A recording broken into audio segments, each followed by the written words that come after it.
مطلب ایک حدیث قدسی ہے کہ ایک صحابی کے پاس کچھ نہیں تھا, کہ لوہے کی انگوٹھی تھی, تو آپ نے کہا یہ تم اس کا مہر دے دو. لیکن میں یہ سمجھتی ہوں کہ بیکاز میرا بھی تعلق رورل بیک گراؤنڈ سے ہے, ابھی آپ نے ویڈیو دکھائی, ایک خاتون بیچاری جہیز تک اس کا کام ختم نہیں ہوتا, اس کا بچہ ہونا ہے پلیٹھی کا, تو اس نے ماں باپ کے گھر جانا ہے اور پھر اس پہ کپڑے ہونے ہیں.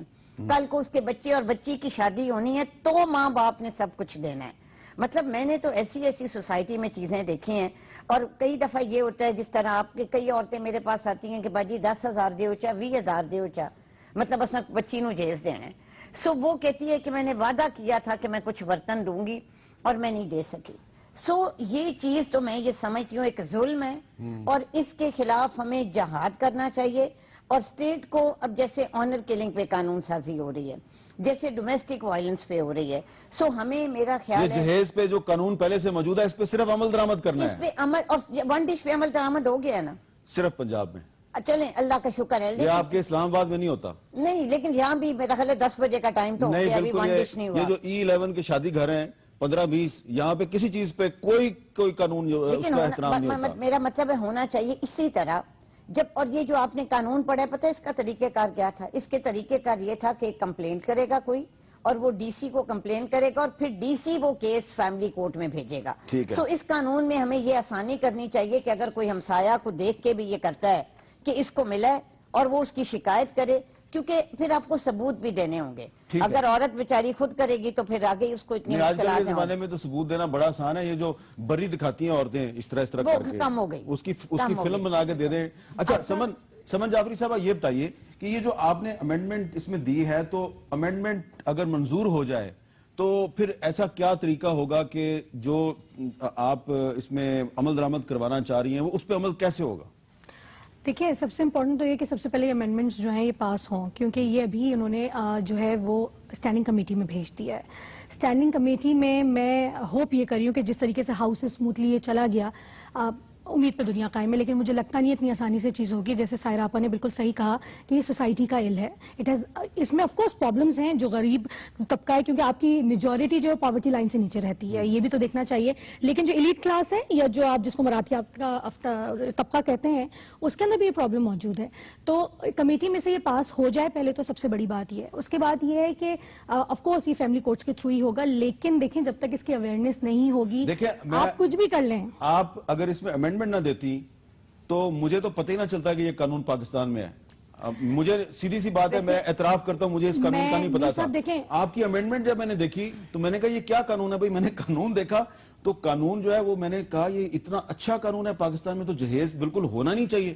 بالکل نہیں ہونا چاہیے. میر صاحب دیکھیں, امینڈمنٹس جہاں تک ایک اور بات میں کلیئر کرتی ہوئی چلی جاؤں, میں دوسری اس پہ کہتی ہوں, اس لاء پہ بھی یہ کہتی ہوں کہ دیکھیں لیجسلیشن ہوتی ہے, جس طریقے سے کوئی چیز اگر ایجاد ہوتی ہے جب تک وہ مارکیٹ میں نہیں جاتی, اس کو پتہ نہیں چلتا, تو اس کے اندر ہو سکتا ہے اس قانون کے اندر آپ کو بہت خامیاں نظر آئیں, اور فیڈ بیک ضروری ہوگا. لیکن امینڈمنٹس کا مطلب یہی ہوتا ہے, مجھے 1976 کے ایکٹ میں اور 93 میں لگا فرق, میں نے اس کے اندر امینڈمنٹ کیا.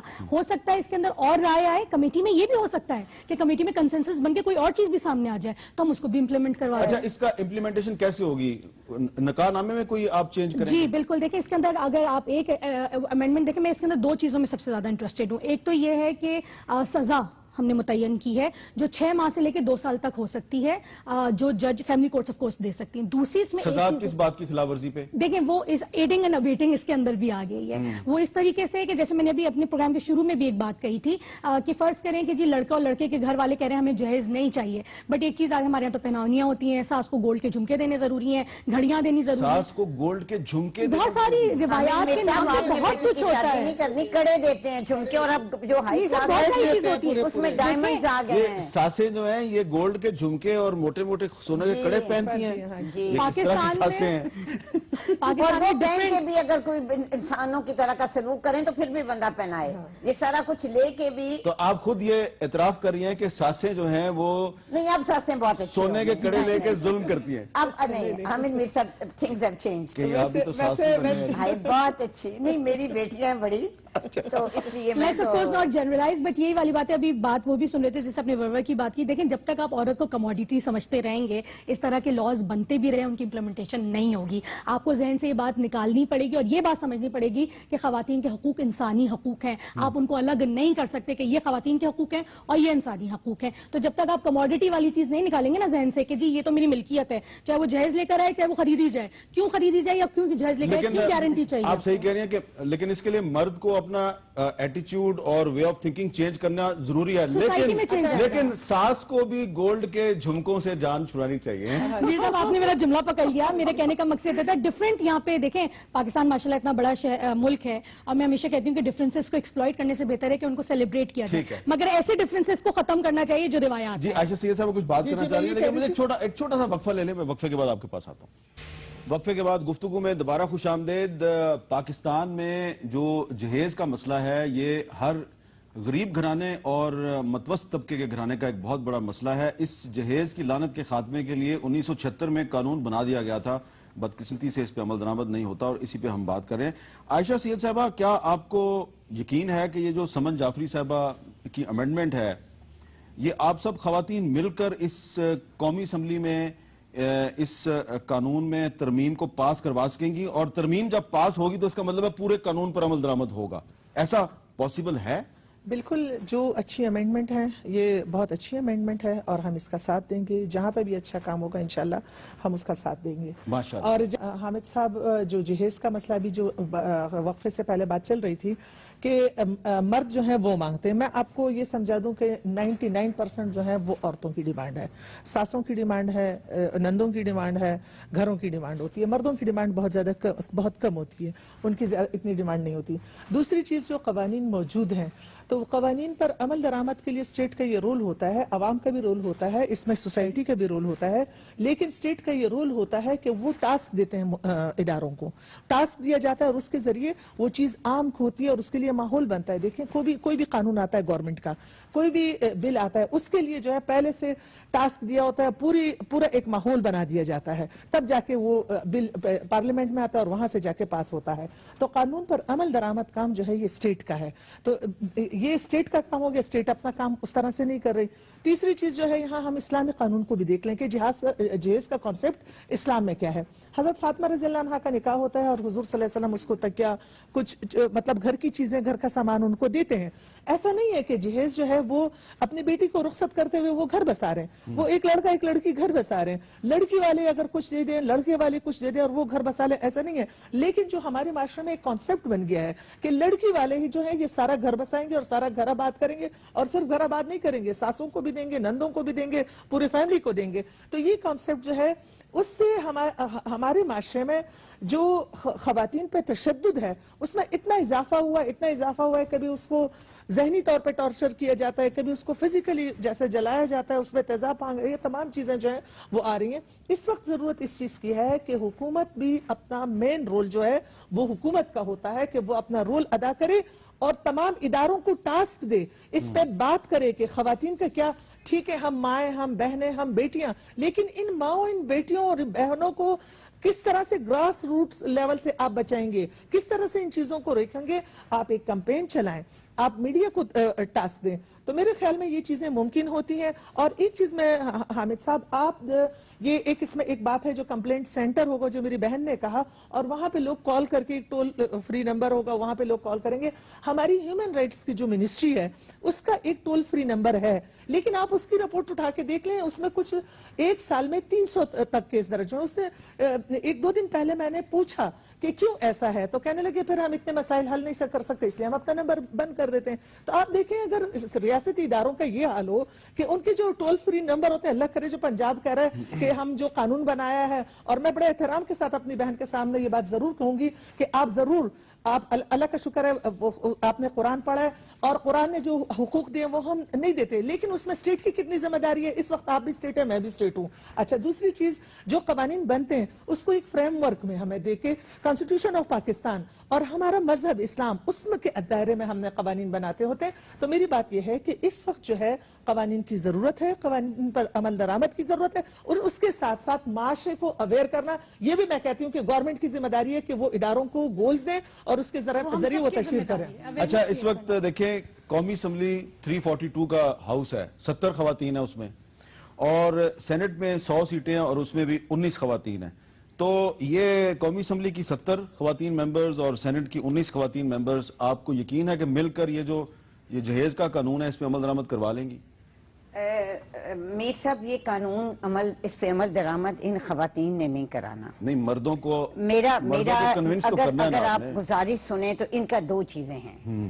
جیسے میں نے پہلے کہا کہ یہ ایک ایسی لعنت ہے جو کہ ہر طبقے میں ہے, اور لیکن پھر بھی جو تعلیم ہے نا وہ اس کا سبسٹیٹیوٹ ہے.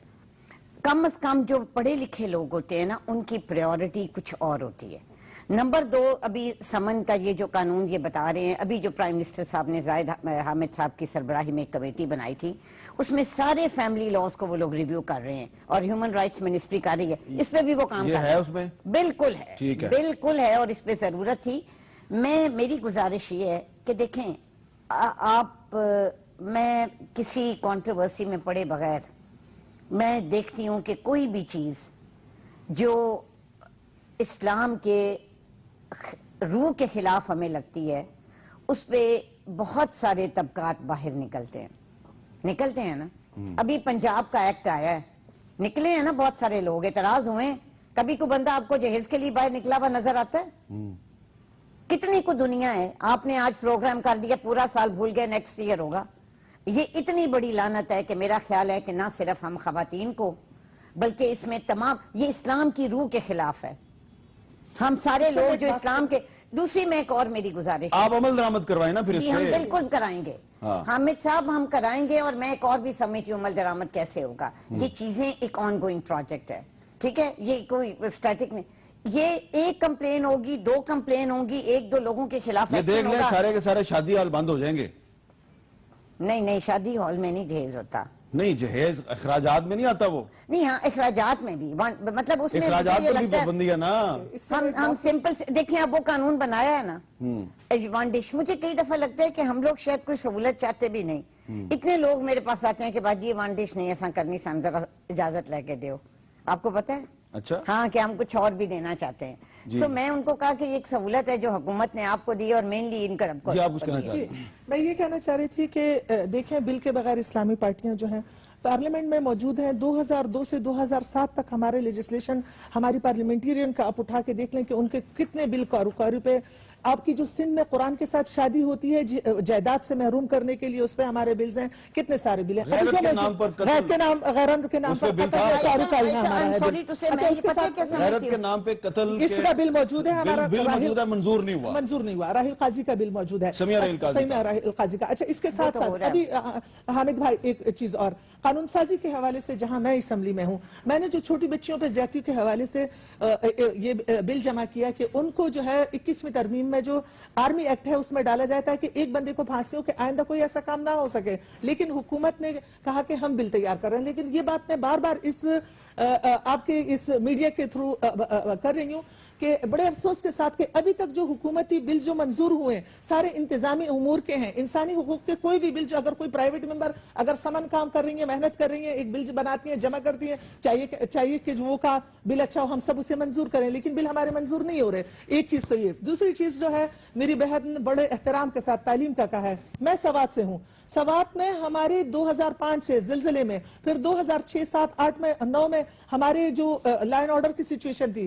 اس کے بعد 2010 میں ہمارے کتنے تعلیمی ادارے تباہ ہو گئے. دیکھیں سوات میں آپ کے ساتھ 800 سے اوپر لڑکوں کے اسکول ہیں, 400 سے اوپر لڑکیوں کے اسکول ہیں. مطلب لڑکیوں کی تعلیم کا ریشو بہت نیچے لیول پہ ہے. تو میں کتنی دفعہ اسمبلی میں میری قرارداد پاس ہوئی, اور قرارداد کا بھی قانون ہے کہ ہمیں وومن یونیورسٹی چاہیے. ہماری کتنی لڑکیاں محروم ہیں. تو میں بڑے آپ سوات میں وومن یونیورسٹی مانگ رہی ہیں؟ میں مانگ رہی ہوں وہاں پہ. اچھا, لیکن میرا ایک سوال ہے, صوبہ خیبر پختونخوا کی حکومت میں آپ شامل ہیں, شریک اقتدار ہیں, تو یونیورسٹی صوبائی حکومت کیوں نہیں مانگتے؟ دیکھیں حامد صاحب, یہ قرارداد ہماری بہت پہلے کی منظور ہو چکی ہے. یہ وزیر اعظم صاحب نے ہماری 2004 میں میرے خیال میں یہ منظوری ہو چکی ہے, اور آپ کا ایک صدر کے پاس بھی یہ اختیار ہوتا ہے. وزیر اعظم کا بھی آپ کا نان ڈیویزیبل پول کمپوننٹ جو ہوتا ہے اس میں بھی وزیر اعظم آپ کا کر سکتا ہے. لیکن بڑے افسوس کے ساتھ کہ میری بہن جو اس وقت رولنگ پارٹی سے ہیں, ایک منسٹر ہیں, وہ یہ بات کر رہی ہیں, اور میں آپ کے پروگرام کے توسط سے ان سے یہ بات کروں گی, یہ درخواست کروں گی کہ برائے کرم, آپ سمجھتی ہیں کہ جہیز کی لعنت کا خاتمہ تعلیم ہے,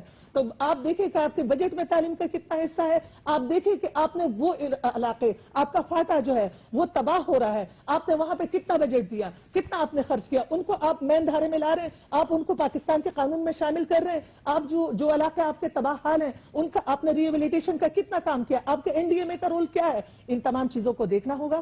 ریہیبلیٹیشن جیسے این ڈی ایم اے کے قانون میں یہ لکھا ہوا ہے کہ جس علاقے میں کوئی آفت آتی ہے اور اس کے توسط سے اس صوبے سے باہر ہوتی ہے تو این ڈی ایم اے اس کی ہیلپ کرے گا.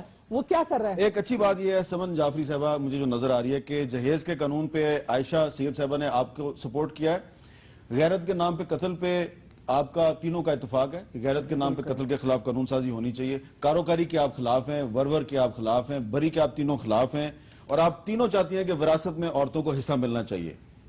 صحیح بات؟ ہم نہیں کہتے, اللہ کہتا ہے. اللہ کہتا ہے, اللہ کہتا ہے, لیکن ہم بلایا ہوا نا ہم نے, تو یہ ایک اچھی چیز ہے. میں ایک چھوٹا وقفہ لیتا ہوں اور وقفے کے بعد میں ان سے پوچھوں گا کہ یہ جو تمام معاملات ہیں اس پہ جو قانون سازی اگر ہو جائے تو کیا پھر اس پہ عمل درآمد ہے وہ کیسے ہوگا, اس کو ممکن کیسے بنائیں, کیونکہ ہمارے سامنے موجود ہے جہیز کے خلاف قانون پاکستان میں موجود ہے, عمل درآمد نہیں ہو رہا. وقفے کے بعد دوبارہ ملتے ہیں. وقفے کے بعد گفتگو میں دوبارہ خوش آمدید. جی سمن جعفری صاحبہ, سیاست میں بھی گند ہے, سوسائٹی میں بھی گند ہے, کچرا ہر طرف بکھرا ہوا ہے, کچرا آپ کو صاف کرنا ہے, تو یہ جو ہمارے قوانین پہ عمل درآمد نہیں ہوتا تو یہ بھی ہمارے دل و دماغ میں کچرا نا, تو ذہن میں موجود کچرا بھی صاف کرنے کی ضرورت ہے. تو خواتین یہ مل ملا کر مردوں سے یہ کچرا کیسے صاف کروا سکتی ہیں؟ میر صاحب آپ نے کچرے کی بات کر دی تو میں بس ایک بات کہتے ہوئے گزر جاؤں. 10 تاریخ سے متحدہ قومی موومنٹ جو ہے وہ کراچی میں کلیننس کیمپین شروع کر رہی ہے, اور ہم سب سے سپورٹ مانگ رہے ہیں جتنے بھی کراچی میں لوگ ہیں ان سے کہ آئیے اور کراچی کو صاف کریں. جو وہاں خواتین مردوں کے ساتھ مل کے کچرا صاف کرے گی؟ بالکل, تمام کراچی والے, کراچی میں خواتین بھی ہیں, خواتین بھی ہیں, مرد بھی ہیں, بچے بھی ہیں, جھاڑو اٹھائیں گے, اسٹوڈنٹس بھی ہیں, جس جگہ جس طریقے کی صفائی کی ضرورت ہوتی ہے کوئی شرم محسوس نہیں, بالکل بھی نہیں ہونی چاہیے. کچرا اگر پھیلا ہے تو اس کو صاف تو کرنا پڑے گا نا, اپنا گھر تو سمجھنا پڑے گا, اور اپنا گھر ہے. بات ہو رہی تھی, میں اس کی بات ہو رہی تھی, پڑھنے لکھنے کے اسکولس کی بات ہو رہی تھی. ایک تو سب سے بڑا المیہ یہ کہ ہم سمجھتے ہیں کہ ڈگری اگر ہاتھ میں آ گئی تو پڑھائی لکھائی ہو گئی. I don't think so. Mental, جب تک آپ کی مینٹیلٹی ٹھیک نہیں ہوگی, جب تک نہیں ہوگی. ابھی آپ کی رپورٹ میں دکھایا کہ 605 خواتین نے پریشر میں آ کے سائیکولوجیکل سوسائڈز کمٹ کی. اس میں میں گارنٹی کے ساتھ کہہ سکتی ہوں کہ بہت سے ایسے بھی گھرانے ہوں گے جہاں پہ ایم بی اے ڈگری ہولڈرز ہوں گے, ڈاکٹرز ہوں گے, انجینئرز ہوں گے, بڑے بڑے ڈگریز لیے ہوئے ہوں گے. تو اس بات کو اس سے محدود کر دینا, بالکل پڑھائی ہونی چاہیے, بالکل ہم تو اس پہ کہتے آئے ہیں. اور جہاں اگر یونیورسٹی اگر سوات میں دی جا رہی ہے تو ایک حیدرآباد میں بھی پلیز فیڈرل یونیورسٹی دے دیجئے. مگر بات یہ ہے کہ پڑھائی لکھائی جو حیدرآباد میں ایک یونیورسٹی ہے نا الطاف حسین صاحب کے نام, فیڈرل یونیورسٹی. دیکھیں وہ پھر آپ نے احسن اقبال صاحب والی بات کر دی, پرائیویٹ یونیورسٹیز کتنی بھی ہوتی رہیں, اچھا وہ پرائیویٹ یونیورسٹی جی, فیڈرل کا جو کام ہے وہ تو کرنا پڑے گا نا. تو یہ والی چیز ہے. دوسری بات یہ ہے کہ دیکھیں بالکل صحیح بات ہے, اسٹیٹ کا بہت بڑا رول ہے امپلیمنٹیشن میں, ادارے امپلیمنٹ کرتے ہیں, اس میں اسٹیٹ کا رول ہے. مگر میں یہاں پہ دوبارہ یہ بات کہوں گی کہ یہ میرا, ہم سب جتنے لوگ ہیں ان سب کا بھی ایک میجر رول ہمیں پلے کرنا ہے, اویئرنیس کریٹ کرنے میں اور پریشر بلڈ کرنے میں. ابھی کاروکاری کی بات ہوئی کہ جی وراثت کے اندر سے حقوق لیے جاتے ہیں. امیر صاحب میں نام نہیں لوں گی, لیکن بہت ایسی بڑی بڑی شخصیات جو پارلیمنٹ میں بیٹھی رہی ہیں ان کے گھروں کے اندر قرآن سے شادی کے واقعات موجود ہیں. تو یہ ٹرک, میں نے کہا میں اس پہ بات نہیں کری, میں بہت ڈفرنٹ لوگوں کی بات کری ہوں. I am not going there. بات یہ ہے کہ ٹرکل ڈاؤن افیکٹ ہوگا. سر اگر میں اپنے گھر میں یہاں پہ آ کے میں ایک بل پیش کرتی ہوں اور امینڈمنٹس لاتی ہوں اور میں اگر وہی چیز پریکٹس کر رہی ہوں تو پریشر بلڈ نہیں ہوگا. مجھے سب سے پہلے خود قدم اٹھانا پڑے گا. اسٹیٹ کی ذمہ داری ہے, ہم اسٹیٹ سے ریکویسٹ کر رہے ہیں اور کرتے رہیں گے, یہ ادارے ان کے اس میں ہوتے ہیں, لیکن ہم سب کہیں نہ کہیں اوپینین لیڈرز یا اوپینین میکرز ہیں. سر آپ بھی یہاں پہ بیٹھے ہوئے میڈیا میں, آپ کی ایک پوری ایک فالوئنگ ہے جو اوپینینس وہ کرتی ہے. آج آپ نے یہ شو کیا, ہو سکتا ہے کچھ لوگوں پہ اس کا اثر پڑ جائے. ایک تو گیو اپ نہیں کرنا, یہ سوچ کے کہ جس چیز نہیں ہو رہی تو ہم گیو اپ کرتے ہیں. This is a continuous struggle like Saira آپ also said, but trickle down effect ہوگا. ہم سب کہیں نہ کہیں کتنی تھوڑی بہت بھی اثر و رسوخ رکھتے ہیں. اگر ہم اپنے اندر سے چینجز لانے شروع کریں تو چیزیں ٹھیک ہو سکتی ہیں. اچھا سائرہ افضل تارڑ صاحبہ, سوات میں ایک یونیورسٹی کی ضرورت ہے اور حیدرآباد میں یونیورسٹی کی ضرورت ہے, اور ان دونوں یونیورسٹیوں میں انسٹیٹیوٹ آف جینڈر سٹڈیز بھی ہونا چاہیے. بالکل ہونا چاہیے جی. اور آپ کو حیرانگی ہوگی سن کے کہ یہ افسر ہر ضلع میں موجود ہے. اچھا جناب جینڈر جی, اور وہ آپ کو جب میں نے پوچھا کہ وہ کیا ہے, اچھا آپ دیکھیں کہ ذرا اس طرح کے حقوق کے لیے کتنے ادارے کام کر رہے ہیں. آپ کے ویمن ڈیولپمنٹ ہے, آپ کا سوشل سیکٹر ہے, وہ کرتا ہے.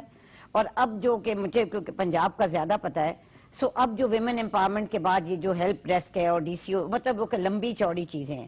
مجھے خوشی جس بات کی ہے میں حامد میر صاحب, وہ یہ ہے کہ آپ دیکھیے گا انشاءاللہ فرق پڑے گا, کیونکہ جب گلاس بھر جاتا ہے تو ایک قطرہ بھی باہر گرتا ہے. جو مجھے مطلب میں پچھلے جب سے میں سیاست میں ہوں, میرا خیال ہے کہ یہ 8واں ویمن انٹرنیشنل ڈے ہے جو ہم مناتے ہیں. اور ظاہر ہے چونکہ میں نے الیکشن لڑا تو ہر سال نہ کہیں وہ مجھے ضرور بلاتے تھے. میں نے جو اس دفعہ 2016 میں جو میں نے ہلچل, جو میں نے پارٹیسپیشن, جو ایک ہوپ میں نے دیکھی ہے, وہ میں نے پچھلے 5 سالوں. اچھا ایک بات بتائیں, ہمارے ویورز جو ہیں وہ سن رہے ہیں, آپ ڈائریکٹلی الیکشن لڑتی ہیں, آپ الیکشن کمپین میں جب جاتی ہیں گاؤں گلی گلی کوچے کوچے ووٹ مانگنے کے لیے, تو مردوں کا بیہیویئر آپ کے ساتھ کیسے ہوتا ہے؟ کبھی کوئی مرد ایسا بھی ملا آپ کو جس نے آپ کو کہا ہوگا کیوں کہ تم عورت ہو میں تمہیں ووٹ نہیں دوں گا؟ میں آپ کو یقین نہیں کر سکتی کہ ہمیشہ میں ان پروگراموں میں آ کے عورتوں کو ڈیفینڈ کرتی ہوں, لیکن میرے لیے being a female disadvantage نہیں ایڈوانٹیج رہا ہے. اچھا, اور اتنا ایڈوانٹیج رہا ہے کہ میرا اتنا لوگوں نے میری عزت کی. عورت کی وجہ سے آپ کو احترام ملا, عورت ہونے کی وجہ سے احترام ملا آپ کو؟ مجھے لگتا ہے عورت ہونے کی وجہ سے, یا پتہ نہیں ایز اے ہیومن بینگ انہوں نے مجھے ایکسپٹ کیا. یا کبھی کسی مرد نے آپ کو یہ کہا کہ آپ عورت ہیں میں آپ کو ووٹ نہیں دوں گا؟ میں ووٹ, مجھے کبھی اپنے پورے حلقے کے کسی ایک مرد کی مطلب دیکھنے سے نہیں فیل ہوا کہ میں عورت ہوں. اچھا, حامد میر صاحب 2,000 بندہ ہوتا ہے اور میں اکیلی. تو یہ نیگیٹو اسپیکٹس کے ساتھ ساتھ کچھ پازیٹیو اسپیکٹس بھی ہیں ہمارے سوسائٹی کے. میں آپ کو بتاؤں ایک اور, یہ شرمین چنائے کو جو ملا ہے نا آسکر, وہ حافظ آباد کی کارنر کلنگ, وہ لڑکی حافظ آباد کی تھی. سو اگر پاکستان میں ایک صبا ہے نا تو دوسری سائرہ افضل بھی ہے.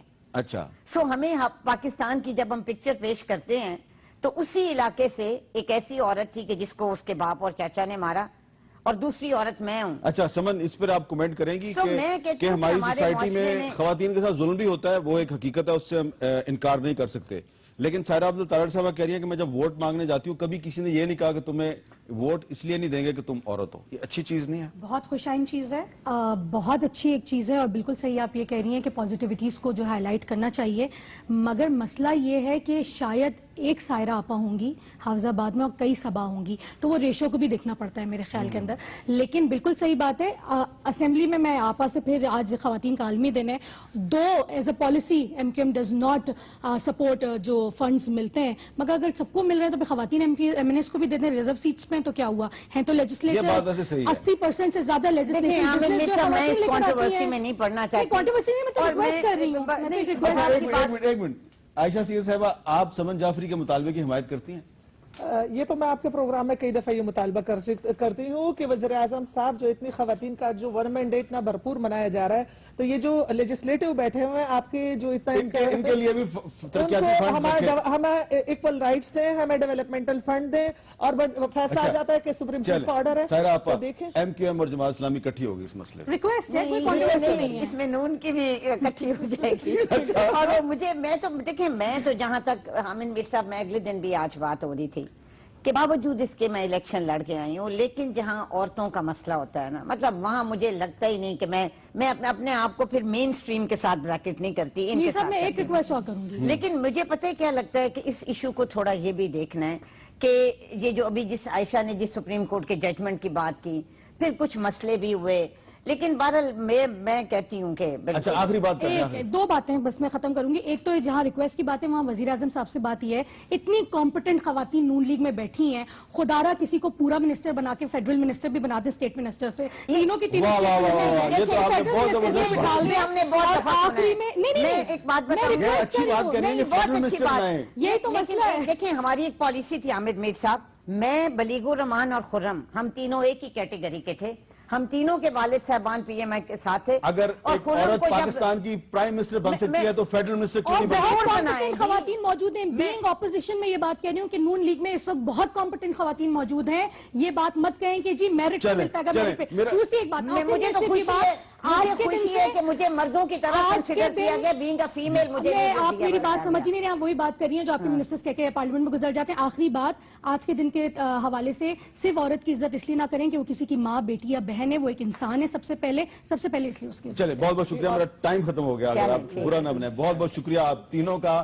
اور آخر میں یہ جو سمن جعفری صاحبہ نے بات کی ہے، بڑی اہم بات ہے کہ پاکستان میں ایک عورت اگر پرائم منسٹر بن سکتی ہے 2 مرتبہ، تو اس وقت موجودہ کیبنٹ میں اسٹیٹ منسٹرز تو ہیں خواتین، فیڈرل منسٹر کوئی نہیں ہے. اس کے ساتھ ہی مجھے اجازت دیجیے. اللہ حافظ.